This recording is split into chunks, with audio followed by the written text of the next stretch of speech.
这首歌非常好听，我们爱，因为神先爱我们。这一群志工的姐姐哥哥，他们愿意花很多的时间，半年策划这个夏令营，在最后的时刻送这首歌。因为爱，因为神先爱我们，我们才能彼此相爱。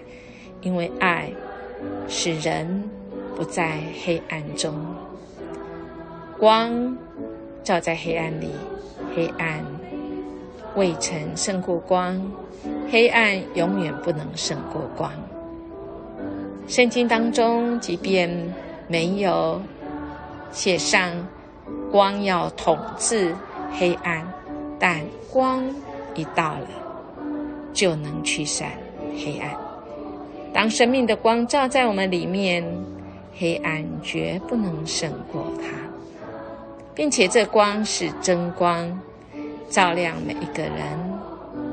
光照使我们被照的人知道我们里面是不是平安，是不是有得罪神的，或者是别人加害在我们身上，使我们一直在黑暗中，好像没有办法活出那在光明中的喜乐。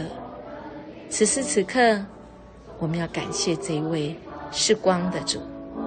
我们有了主在我们生命中，我们这个人就会亮起来。即便过去发生很多在黑暗中的事，让我们痛苦、难过、不堪，好像我们这个人是如此的破碎，但光来了，使我们真知道我们的价值，使我们真知道我们的生命是有一位爱我们的主，好不好？我们来分享今天在光明中我感受到、我看到的。感谢这位赐给我们光、爱我们的主。代祷，我们也将那还在黑暗中的，不管人或事，恳求主的光降临在这些人跟事上面。我们的家庭也一样哦，我们什么时候出黑暗入光明的那个美好经验呢？手牵手，祈祷的手。